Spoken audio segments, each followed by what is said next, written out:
नया साल, नई शुरुआत, ये कहावत आपने कई बार सुनी होगी। न्यू ईयर आने पर हर कोई चाहता है कि उसकी ज़िंदगी इस नए साल में और पहले से थोड़ी बेहतर हो जाए। और यही वजह है कि हम सब खुद से नए-नए वादे करते हैं, जैसे कोई नई चीज़ सीखना या फिर कोई बुरी आदत छोड़ना। हम सोचते हैं कि इस बार तो हम ये वादे ज़रूर पूरे करेंगे, लेकिन होता क्या है, मेजॉरिटी ऑफ द जो पर्सन होते हैं वो अपने वादे बीच में ही छोड़ देते हैं। आखिर हमारे वादे क्यों टूट जाते हैं? साथियों, ऐसा इसलिए होता है क्योंकि हम बस मन में सोच लेते हैं कि हमें ये करना है, हमें वो करना है, लेकिन हम कभी भी इस बात के ऊपर गौर नहीं करना कि हम ये कैसे करेंगे। अगर हम अपने वादों को पूरा करना चाहते हैं तो आपको कुछ खास बातों का डेफिनेटली ध्यान रखना होगा। अगर आप नए साल में अपनी कुछ आदतों में सुधार कर लेते हैं तो जीवन में नई उम्मीदें और आशाएं जो हैं वो जन्म लेने लगती हैं। ऐसा माना जाता है कि अगर आपका जो नया साल है वो जिस तरह से गुजरता है उसी तरह से आपका पूरा साल गुजरता है, और इसीलिए हम सब ये कोशिश करते हैं कि नए साल पर हम अच्छे अच्छे रिजोल्यूशंस लेते हैं, लेकिन उनको हम पूरा नहीं कर पाते हैं, और कुछ ऐसे होते हैं जो हम पूरा भी कर लेते हैं। तो साथियों, आपको परेशान होने की ज़रूरत नहीं है, क्योंकि ऐसे आप अकेले नहीं हैं। ऐसा कई लोगों के साथ में होता है जो कि नए साल पे वादे कर लेते हैं लेकिन पूरा नहीं कर पाते हैं। माय डियर फ्रेंड्स, आज मैं हमेशा की तरह आपके लिए फिर से एक बहुत ही वंडरफुल किताब लेकर आई हूँ जिसका नाम है एटॉमिक हैबिट्स, और जिसके लेखक हैं जेम्स क्लियर। जेम्स क्लियर जो है उनको आदतों का विशेषज्ञ माना जाता है साथियों। और आज मैं उनकी इस किताब में जो क्रुशियल की पॉइंट्स हैं आदतों के बारे में, उनसे आपको रूबरू करवाने वाली हूँ। आज आप ये जानेंगे किसी भी नई आदत को शुरू करने का सर्वश्रेष्ठ तरीका कौन सा होता है, क्योंकि साथियों मेरा ये मानना है कि आदतें ही होती हैं जो इंसान को बनाती ही भी है और बिगाड़ती भी हैं। अब ये आपके ऊपर है कि आपको अपना जो फ्यूचर है वो बनाना है या इस नए साल में बिगाड़ना है। ऑब्वियसली आप अपना फ्यूचर बनाना ही चाहेंगे नई आदतों के साथ में। सो without delay let's get started. अगर आपको ये पक्का नहीं है कि आप किसी आदत को कब शुरू करेंगे, तो साथियों बताना चाहूँगी कि सप्ताह, महीने या वर्ष का जो पहला दिन होता है ना, उस दिन को आपको इसको नई आदत को शुरू करने के लिए आजमाना चाहिए, क्योंकि ये दिन ऐसे होते हैं जब लोगों के कोई भी नया काम शुरू करने की जो प्रोबेबिलिटी होती है वो ज़्यादा होती है बाकी दिनों के बजाय, क्योंकि इन दिनों में जो उम्मीद होती है आमतौर पर ज़्यादा ऊंची होती है। और आप ये भी बात से ज़रूर एग्री करेंगे कि अगर हमारे अंदर उम्मीद है तो हमारे पास काम करने का कारण होता है। नई शुरुआत जो होती है प्रेरक महसूस होती है। So without delay let's get started. Dear friends, लेखक जो जेम्स क्लियर हैं वो एक एग्जाम्पल बताते हैं कि ग्रेट ब्रिटेन में 2001 में शोधकर्ताओं ने 248 लोगों के ऊपर एक एक्सपेरिमेंट किया था। ये जो एक्सपेरिमेंट था इसमें ये बताया गया था कि 2 वीक के अंदर व्यायाम की बेहतर आदत डालने के रिगार्डिंग ये एक्सपेरिमेंट किया जा रहा था। तो जो भी एक्सपेरिमेंट करने वाले थे, शोधकर्ता जो थे, उन्होंने इन लोगों को 3 ग्रुपों में बांट दिया। पहला जो ग्रुप था वो कंट्रोल ग्रुप था। उसको सिर्फ ये कहा गया कि भाई आपको 2 वीक का टाइम दिया गया है और आप ये दर्ज करेंगे कि आप इन 2 वीक में कितनी बार व्यायाम करते हैं। ठीक इसी तरह से जो दूसरा ग्रुप था उसको उन्होंने उत्प्रेरण ग्रुप नाम दिया, और इस वाले ग्रुप में जो लोग थे उनको ये कहा गया कि आप अपने वर्कआउट्स की या जो भी आप व्यायाम कर रहे हैं उनकी निगरानी तो करेंगे ही, साथ ही साथ व्यायाम के जो लाभ होते हैं उनके ऊपर कोई लेख या कोई पुस्तक भी आप पढ़ें। और जो शोधकर्ता थे उन्होंने इस ग्रुप को ये भी बताया कि व्यायाम से कोरोनरी हार्ट डिजीज़ का जो जोखिम हो जाता है वो काफ़ी कम हो जाता है और हमारा हृदय का जो स्वास्थ्य होता है बेहतर होता है। ठीक इसी तरह से जो तीसरा ग्रुप था उस ग्रुप को भी शोधकर्ताओं ने ये इसी तरह के निर्देश दिए, लेकिन उनको एक अतिरिक्त काम करने को और कहा गया। उनसे कहा गया कि आपको एक योजना बनानी है कि आप ये जो व्यायाम करेंगे अगले सप्ताह कब और कहाँ करेंगे। और तीसरे ग्रुप के जो भी सदस्य थे उन सभी से एक वाक्य था जिसमें कुछ खाली स्थान था, वो भरवाया गया। और वाक्य कुछ इस तरीके से था कि मैं अगले सप्ताह के दौरान कम से कम 20 मिनट जमकर इस दिन, इस समय और इस जगह पर व्यायाम करूँगा। तो साथियों, ये देखा गया कि पहला और जो दूसरा ग्रुप था उसमें से 35 से 38% लोगों ने सप्ताह में कम से कम एक बार व्यायाम किया। लेकिन देखिए, साथ ही साथ में एक इंटरेस्टिंग बात ये भी थी कि जो दूसरा ग्रुप था जिसका नाम उत्प्रेरण ग्रुप नाम दिया गया था, उस ग्रुप को ये भी बताया गया था कि व्यायाम करने से कोरोनरी हार्ट डिजीज का जोखिम जो होता है काफ़ी कम हो जाता है और हृदय का स्वास्थ्य बेहतर हो जाता है। मतलब कि उनको एक मोटिवेशन दिया गया था। लेकिन फिर भी 35 से 38% लोगों ने ही वो काम किया। लेकिन अब बात करते हैं तीसरे ग्रुप की। तो तीसरे ग्रुप में 91% लोगों ने सप्ताह में कम से कम एक बार व्यायाम किया। यानी कि आप हैरान रहेंगे कि सामान्य से भी दोगुने से अधिक लोगों ने इस काम को अंजाम दिया। आखिर पहले, दूसरे और तीसरे ग्रुप में इतना फ़र्क कैसे आया? साथियों, यहाँ पर फ़र्क केवल उस वाक्य को भरना था जिसमें जो शोधकर्ता थे, जिसमें उन्होंने वाक्य भरवाया था कि मैं इस काम को इस समय करूँगा और कहाँ करूँगा। और इसे जो शोध करता है क्रियान्वयन इरादा कहते हैं। जब आप यह फिक्स कर लेते हैं, डिसीजन ले लेते हैं कि आप किसी भी खास आदत पर कैसे अमल करेंगे, कहाँ करेंगे और उसके लिए समय क्या रहेगा। सैकड़ों अध्ययनों से ये पता चला है कि जो क्रियान्वयन इरादा हमारे लक्ष्य को पूरा करने में असरदार भूमिका निभाते हैं। चाहे यह फ्लू का इंजेक्शन लगवाने की तारीख हो और उसका समय लिखना हो या कोई भी काम करने का समय दर्ज करना हो। क्रियान्वयन जो इरादा होता है उससे ये संभावना बढ़ जाती है कि लोग रिसाइकलिंग, अध्ययन, जल्दी सोने और सिगरेट छोड़ने जैसी आदतों को कायम रख पाएंगे। शोधकर्ताओं के अनुसार वोट डालने वाले जो मतदाताओं की संख्या बढ़ जाती है जब लोगों से इस तरह के प्रश्न पूछकर उन्हें क्रियान्वयन इरादे बनाने के लिए मजबूर किया जाता है। जैसे कि आप किस रास्ते से मतदान केंद्र पर जाएंगे, आप किस समय जाने की योजना बना रहे हैं, आप किस बस में बैठकर वहां जाएंगे।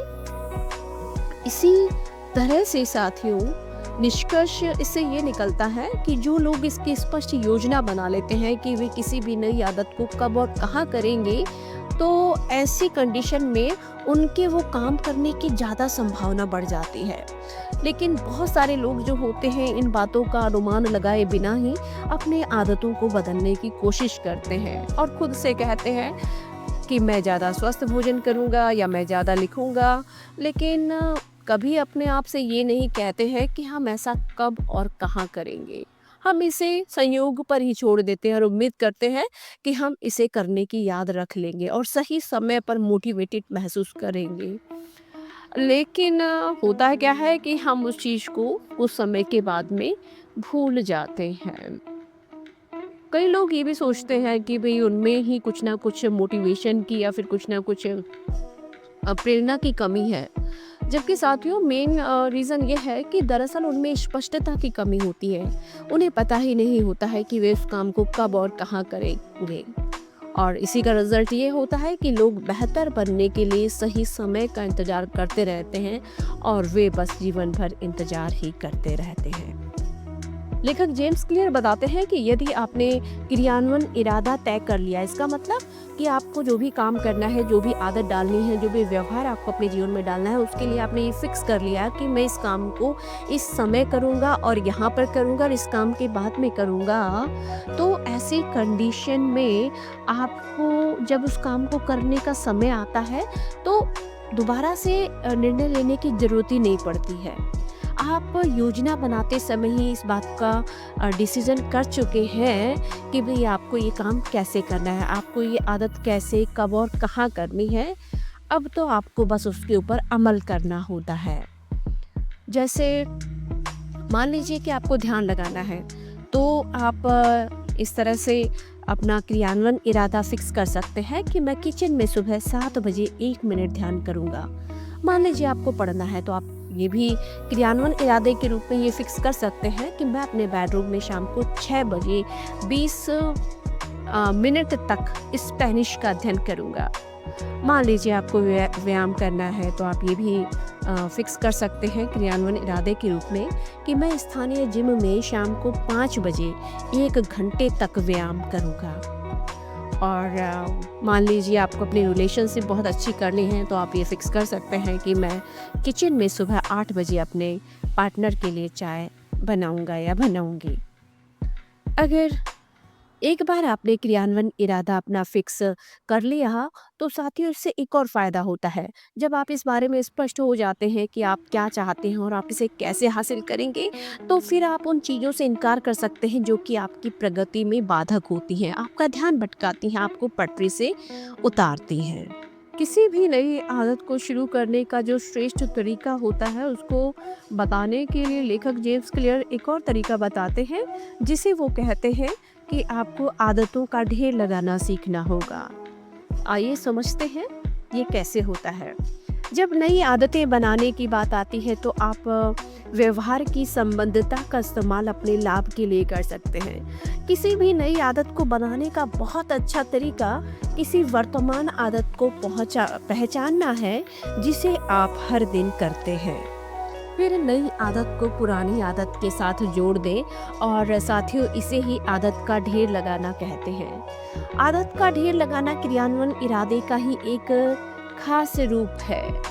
अपनी किसी भी आदत को किसी निश्चित समय और निश्चित जगह से जोड़ने को क्रियान्वयन इरादा कहा जाता है, लेकिन जब उसी आदत को किसी वर्तमान आदत के साथ में जोड़ दिया जाए साथियों, तो इस तरीके को आदत का ढेर लगाना कहते हैं। उदाहरण के तौर पर जैसे आप इस तरह से कर सकते हैं कि जब मैं सुबह कप में कॉफ़ी डालूंगा तो 1 मिनट तक ध्यान लगाऊंगा। जैसे जब मैं अपने कामकाजी जूते उतारूंगा तो मैं तुरंत वर्कआउट के कपड़े पहन लूंगा। जब मैं डिनर करने बैठूंगा तो आज होने वाली एक ऐसी घटना मैं अपनी फैमिली को बताऊंगा जिसके लिए मैं कृतज्ञ हूँ। जब मैं रात को बिस्तर पर लेटूंगा तो अपने जीवन साथी को एक चुम्बन दूंगा। तो इस तरीके से साथियों कुल मिलाकर लेखक के कहने का तात्पर्य यहाँ पर ये है कि आप अपने मनचाहे व्यवहार को किसी ऐसी चीज़ से बांध दें जिसे आप हर दिन पहले से ही करते आ रहे हैं। जब आप इस बुनियादी तंत्र में माहिर बन जाते हैं तो आप छोटी छोटी आदतों की कड़ियों को आपस में बांधकर ज़्यादा बड़े ढेर लगा सकते हैं। इससे आपको उस स्वाभाविक गति का लाभ मिल जाता है जो कि आपको एक व्यवहार से दूसरे व्यवहार की ओर ले जाने से मिलती है। आइए मान लेते हैं कि आप हर रात को ज़्यादा पढ़ने की आदत डालना चाहते हैं। आप अपनी आदत के ढेर को बढ़ाकर ये योजना बनाते हैं, जैसे जागना, अपना बिस्तर सहेजना, अपने तकिए पर एक पुस्तक रखना और शावर लेना। जब आप हर रात को बिस्तर पर जाएंगे तो एक पुस्तक आपका वहाँ पर इंतजार कर रही होगी जिसका आप आनंद ले सकते हैं।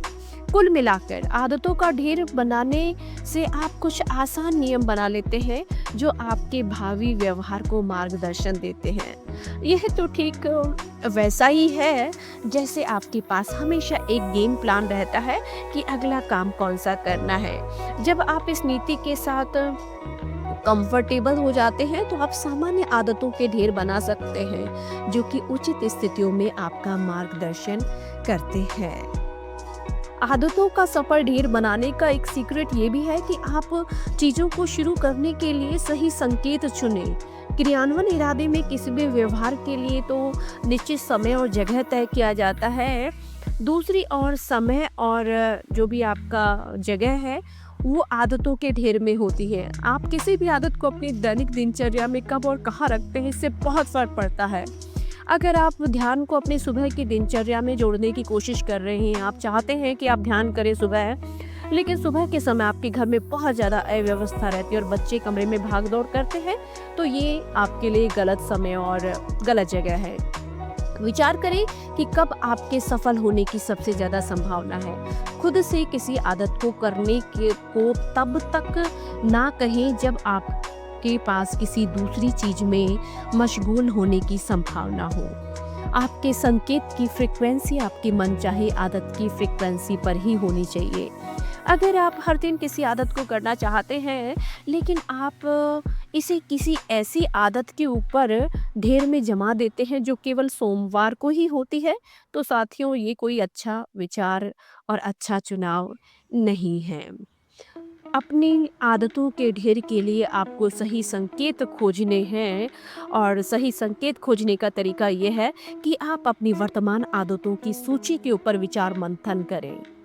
ज़्यादा पढ़ना या बेहतर खाना जैसी आदतें अच्छे विचार हैं, लेकिन ये लक्ष्य कि इस बारे में कुछ भी नहीं बताते हैं कि यह काम कब और कैसे करना है। निश्चित और स्पष्ट बने। दरवाज़ा बंद करने के बाद या ब्रश करने के बाद, टेबल पर बैठने के बाद कब ये काम करना है। इस तरह की विशिष्टता या जो निश्चितता है वो बहुत ही ज़्यादा क्रूशियल है। आपकी नई आदत किसी निश्चित संकेत से जितनी कसकर जुड़ी होती है, उस बात की उतनी ही बेहतर संभावना होती है कि काम करने का समय आने पर आप उस बात पर गौर करेंगे। क्योंकि साथियों, व्यवहार परिवर्तन का पहला नियम है इसे स्पष्ट बनाएं।